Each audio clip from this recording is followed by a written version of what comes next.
बिस्मिल्लाहिर रहमानिर रहीम। इय्याका नअबुदु व इय्याका नस्तईन। रब्बि इश्रह ली सदरी व यस्सिर ली अमरी वहलुल उक़दतम मिन लिसानी यफ़क़हू क़ौली। सदक़ल्लाहुल अज़ीम। अस्सलाम वालेकुम। एमटीएल टीवी के साथ मैं हूं एमटीएल यानी मोहम्मद तस्लीम लंगा। इलेक्शन के बाद असेंबलियों की तश्कील चल रही है और आज एक और बड़ा मरहला हुआ, यानी कौमी असेंबली का इजलास। गुज़िश्ता प्रोग्राम में हमने आपको बताया था कि असेंबली सेक्रेटेरिएट से नोटिफिकेशन हो गया है, लेकिन सदर पाकिस्तान ने चूंकि मना कर दिया था और असेंबली सेक्रेटेरिएट से ये ऑर्डर हो गया। लेकिन गुज़िश्ता रात बहुत सारी चीज़ें हुई जिसके बारे में वाक़यात बाहर निकलेंगे, लेकिन हमारी जो राय है और जो हमारे सोर्सेज हैं उसके मुताबिक सदर पाकिस्तान से जबरी तौर पर असेंबली सेशन कॉल कराने के लिए दस्तखत करवाए गए। अब असेंबली आ गई। अब असेंबली हमारी आई और जो लोग जिन्हें हम मुंतखब कह रहे हैं, अब हमारे यहाँ भी अजीब मजाक है इंतखाबात के साथ। एक वक्त था कभी, लेकिन होता तो नहीं था, लेकिन कुछ ना कुछ लोग इलेक्टेड आते थे। फिर 2018 आया।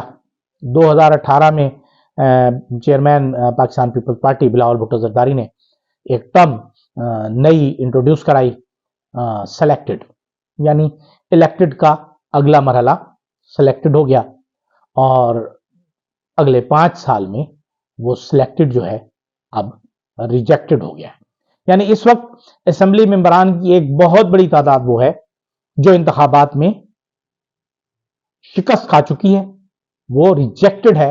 अवाम ने उसे रिजेक्ट कर दिया है, लेकिन वो फॉर्म 47 के तहत पाकिस्तान के सबसे आला तरीन इदारे यानी कि पाकिस्तान की कौमी असेंबली के मेंबर बन गए हैं। अब वही वजीर बनेंगे, वही मुशीर बनेंगे, वही वजीर आजम बनेंगे, वही स्पीकर बनेंगे और हमारे मुल्क पर, हम लोगों पर हुक्मरानी करेंगे।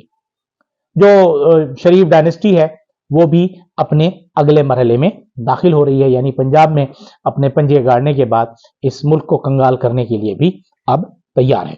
आज तकरीबन 302 अफराद ने, मेंबरान कौमी असेंबली ने हलफ उठाया, जिसमें नवाज शरीफ भी थे, जिसमें शहबाज शरीफ भी थे, जिसमें बैरिस्टर गौहर भी थे, शेर अफजल मरवत भी थे।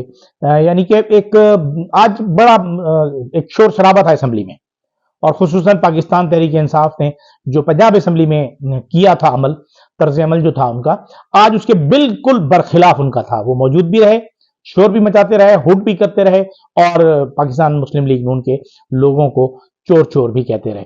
और जब इमरान खान जिंदाबाद के नारे लगा रहे थे तो उस वक्त जो चेहरे थे वो देखने वाले थे, देखने के काबिल थे, मियां मोहम्मद नवाज शरीफ के और मियां शहबाज शरीफ के। बहरहाल ये तो अब आगे चलेगी ये बात, कब तक ये चलती है, लेकिन बहरहाल अगले साल अगस्त तक शायद ये चले। असेंबली बहुत ज्यादा भी चली तो अगस्त सितंबर तक, जब तक हमारे सैयद हाफिज आसिम मुनीर साहब को एक्सटेंशन नहीं मिल जाती, उस वक्त तक तो ये असेंबली चलेगी। जब एक्सटेंशन मिल जाएगी तो फिर देखी जाएगी क्या होता है, और वही होगा जो कमर जावेद बाजवा ने इमरान खान के साथ किया। अब दूसरी तरफ एक खत का भी बड़ा चर्चा है जो IMF को लिखा गया है, और इस पर बहुत से लोग उस पर तबसरे भी कर रहे हैं, तजिया निगारी भी कर रहे हैं।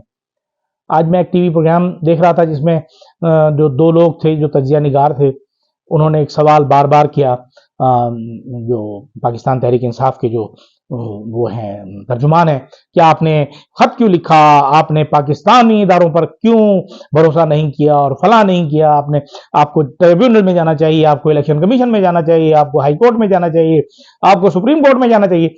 लेकिन मेरे ख्याल में कहीं जाना ना जाना हो, पाकिस्तान में तो कोई भी इदारा अब इंसाफ नहीं देगा। जो कुछ बल्ला छीनने से वाकयात से शुरू हुआ है और आज तक चल रहा है, लेकिन बहरहाल ये उनका हक है। अब तो पाकिस्तान को, अपना पाकिस्तान तहरीक इंसाफ को आलमी अदालत इंसाफ में चला जाना चाहिए कि हमें ये हक नहीं दे रहे। बस यही एक रह गया है, कहीं खत ना लिखें, यानी आप ये भी ना बताएं कि जहां चोरी हो रही है वहां चोरी हो रही है, उस चोरी को रोका जाए। ये चोर आते हैं और आके अपना माल बनाते हैं और चले जाते हैं। बहरहाल ये तो एक चलता रहेगा सिलसिला है, अब क्या होता है क्या नहीं होता। लेकिन इस इलेक्शन की गहमा गहमी में, इलेक्शन के मसाइल में, इलेक्शन कमिश्नर जो है हमारे चीफ इलेक्शन कमिश्नर, उन पर बड़ा दबाव है। لیکن وہ دباؤ پروف ہے، وہ کوئی دباؤ نہیں لیتے. وہ کہتے ہیں کہ بندہ ڈھیر ہونا چاہیے، عزت تو آنی جانی چاہیے. انہیں عزت کی کوئی پرواہ نہیں. عزت تو ان لوگوں کی ہوتی ہے جو عزت قائم کرنا چاہتے ہیں، رکھنا چاہتے ہیں.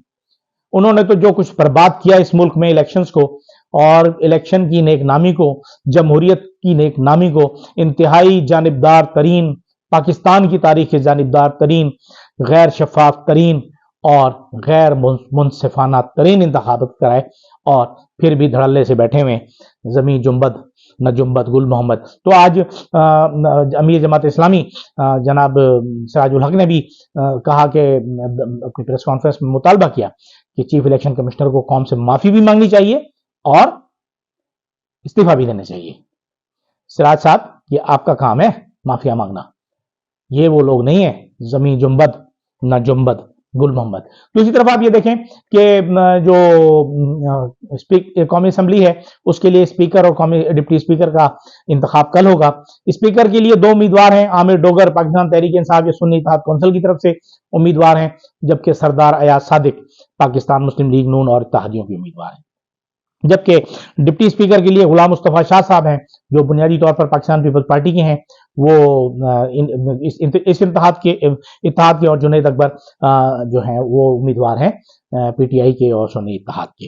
جبکہ اگر آپ دیکھیں اس کی بات کریں ہم کے پی کے اسمبلی کی، تو کے پی کے اسمبلی میں آج بابر سلیم سواتی صاحب 106 ووٹ لے کے اسپیکر منتخب ہوئے، اور کے پی کے اسمبلی کی تاریخ میں پہلی مرتبہ سریا بی بی، جو پہلی مرتبہ کے پی کے کی تاریخ کی پہلی خاتون ہے جو براہ راست الیکشن میں منتخب ہو کر آئی ہیں اسمبلی میں، انہوں نے ڈپٹی اسپیکر کا انتخاب جیتا اور حلف اٹھایا. تو یہ چیزیں تو چلتی رہیں گی، لیکن اب ہمیں یہ سوچنا ہے کہ ہم نے اس ملک کو بہتری کی طرف کیسے لے جانا ہے. کس نے یہ فیصلہ کرنا ہے؟ ہمارے ادارے، ہماری اسٹیبلشمنٹ یہ فیصلہ کرے کہ عوام کا فیصلہ نمبر 1 ہے، اور عوام ہی کو فیصلہ جو ہے مانا جائے. اس میں کسی کی عزت کم نہیں ہوتی، لیکن اگر ہم نے عوام کے اس فیصلے کے سامنے طاقت کے ساتھ بند باندھنے کی کوشش کی تو وہ سیلاب بن کے سب کچھ بہا لے جائے گا، اور اگر یہ سب بہہ گیا تو اس کا سب سے زیادہ نقصان پاکستان کو ہوگا. اجازت دیجیے، اللہ حافظ.